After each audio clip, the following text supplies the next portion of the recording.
R Sundararajan வெளிநடப்பு செய்கிறத நான் வன்மையாக கண்டிக்கிறேன். இவர் பேசுறதுக்கு பயந்துட்டு நான் போகல, இவரை பார்த்தாவே பயம். அன்பிற்குரிய ஊடக நண்பர்களே, மேடையில் அமர்ந்திருக்கின்ற திரையுலக பிரமுகர்களே, உங்கள் எல்லோருக்கும் என்னுடைய இனிய மாலை வணக்கத்தை தெரிவித்துக் கொள்கிறேன். இந்த படத்தை வாங்கி வெளியிடுகின்ற திரு தம்பிதுரை அவர்களோடு மிக நீண்ட காலம் எனக்கு பழக்கம் உண்டு. ஒரு நல்ல ஒரு ஆளுமையுள்ள ஒரு தலைவர். அதன் காரணமாகத்தான் இத்தனை ஆண்டுகள் அவர் சொன்ன மாதிரி இந்த அசோசியேஷனில் அவரால் தலைவர் பொறுப்பில் இருக்க முடிகிறது. இந்த படம் அவருக்கு மிகப்பெரிய வெற்றியை ஈட்டி தர வேண்டும் என்று முதல்ல வாழ்த்தி விட்டு அதற்கு பின்னால் என்னுடைய உரையை தொடங்குறது சரியாக இருக்கும்னு நினைக்கிறேன். தனக்கு 80 வயசு அப்படின்னு சொன்னார், நெருங்கிக்கிட்டு இருக்கேன்னாரு தம்பிதுரை. வாங்கியிருக்க படம் பார்த்தீங்களா? காதல் படம். ஏன்னா அவருக்கு தெரியும் இது ஒன்று தான் சாகாவரம் பெற்றது அப்படின்னு. அந்த சாகாவரம் பெற்ற படங்களில் வசந்த மாளிகைக்கு தனி இடம் உண்டு. இந்த வசந்த மாளிகையை பொறுத்த வரைக்கும் இங்கே மேடையில் இருக்கவங்கள எனக்கும் குகனாருக்கும் கொஞ்சம் கூடுதல் பந்தம் உண்டு. என்னென்னா, வசந்த மாளிகை படத்துடைய படப்பிடிப்பு நடைபெற்று கொண்டிருந்த போது அவர் ராமாயணோடு நெருங்கிய தொடர்பில் இருந்தார். நான் அப்போ பத்திரிகையாளனாக இருந்தேன். வாயினி ஸ்டூடியோவில் எனக்கு தெரிஞ்ச அந்த படத்துடைய படப்பிடிப்பு நடைபெற்ற போது ஏறக்குறைய 20-30 நாட்கள் அந்த படப்பிடிப்பு தளத்திலே நான் செய்தி சேகரிப்பதற்காக போயிருக்கேன். அப்போ நான் ஒரு பத்திரிகையாளர். அந்த படத்தை பற்றி இனிமே யாரும் எந்த லைனும் பேச முடியாதுன்னு நினைக்கிறேன். ஒரு தீசிஸ் எழுதுகிற அளவுக்கு குகநாதன் பொழந்து கட்டிட்டார் அந்த படத்தை பற்றி மொத்தமாக. அவரை தாண்டி அந்த படத்தை பற்றி பேசுறதுக்கு எதுவுமே இல்லை அப்படின்னு தான் என்னுடைய நினைப்பு. குகநாதன் என்னுடைய இனிய நண்பர்னாலும் அவருடைய ஒரு பேச்சை நான் மறுக்க கடமைப்பட்டிருக்கேன். வாணிஸ்ரீ அவ்வளோ அழகில்லைன்னாரு. அதை நான் வன்மையாக கண்டிக்கிறேன். பல நாட்கள் என்னுடைய தூக்கத்தை கெடுத்த பெருமை வாணிஸ்ரீ கொண்டு. இந்த பேரை விட ஒரு அழகான பேர் பார்க்க முடியுமா? காதல் பேர்னா இதுதான் ஜோடி அப்படின்னு எல்லோரையும் கிறங்க வைத்த ஜோடி இல்லையா சிவாஜி வாணிஸ்ரீ? அதை தாண்டி ஒரு ஜோடியை பார்க்க முடியாது. அந்த படத்துடைய வெற்றிக்கு அவங்க 2 பேருடைய கெமிஸ்ட்ரி மிக மிக முக்கியமான காரணம்.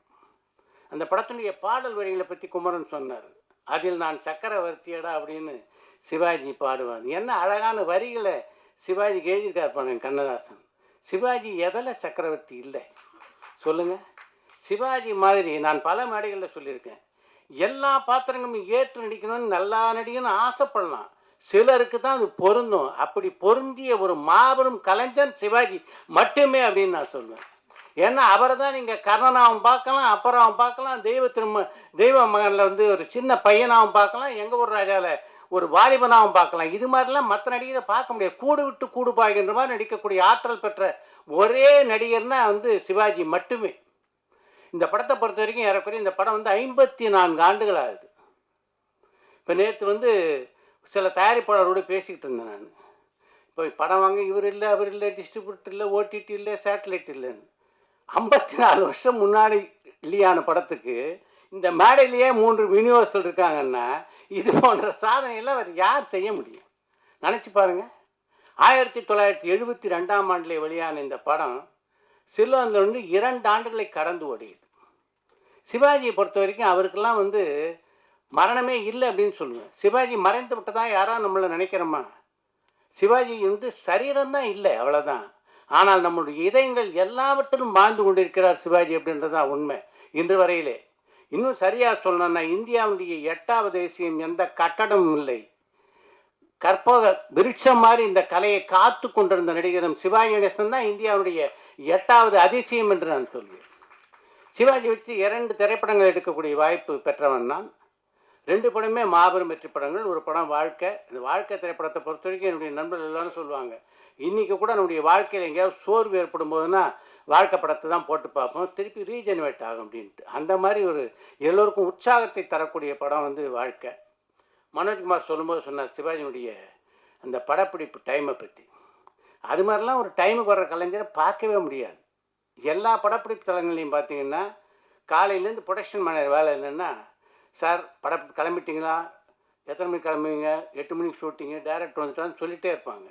சிவாஜியை மட்டும் ஒப்பந்தம் பண்ணிட்டீங்க உங்கள் படத்துக்குன்னா இந்த ப்ரொடக்ஷன் மேனேஜர் ஜாலியாக வீட்டிலே இருக்கலாம்.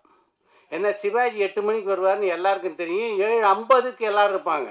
சிவாஜி வந்து விடுவார் 8 மணிக்கு, அதுக்கு முன்னால் போனோன்ட்டு. அந்த அளவுக்கு ஒரு பங்க்சுவாலிட்டியும் ஒரு கண்டிப்பையும் சினிமா செட்டில் வந்து வந்து ஒரு ஒரு இராணுவம் மாதிரி இருக்கும் சினிமா செட்டு. அப்படி ஆக்கினவர்னா அது சிவாஜி கணேசன் மட்டும்தான். அவருடைய பெருமைகள் வந்து பார்த்தோம்னா சொல்லிக்கிட்டே போகலாம். இது வந்து எனக்கு அப்புறம் 2-3 பேர் பேசியிருக்காங்க. ஆல்ரெடி நேரம் கடந்துச்சு அப்படின்றதுனால என்னுடைய உரையை முடித்துக்கொள்கிறேன். இந்த படம் மாபெரும் வெற்றி அடையும் அப்படின்ற சந்தேகம் இல்லை. ஏன்னா மறுவெளியீட்டிலேயே பல சாதனைகளை பண்ணப்படும். இது வந்து 3வது முறையோ 4வது முறையோ மறுவெளியீடு சந்திக்கிறேன்னு நினைக்கிறேன். இப்போ பல திரைப்படங்களுடைய பல முக்கியமான கதை நடிக்கிற படங்களே பார்த்தீங்கன்னா வெள்ளி சனி ஞாயிறு மேலே தாண்ட மாட்டேங்குது. இது 54 வருடங்களுக்கு அப்புறம் 3-4 முறை மறுவெளியீடை காண்கிறது என்றால் அதுக்கு காரணம் வந்து இந்த படத்துடைய தன்மை. இந்த படம் இப்போதும் மிகப்பெரிய வெற்றி அடையும் என்பதிலே எனக்கு எள்ளளவும் சந்தேகமில்லை என்று கூறி விடைபெறுகிறேன். வணக்கம். அடுத்ததாக வந்து தமிழ் திரைப்பட தயாரிப்பாளர் சங்கத்தின் இணைச் செயலாளர் சௌந்தர பாண்டியன் பேசணும்.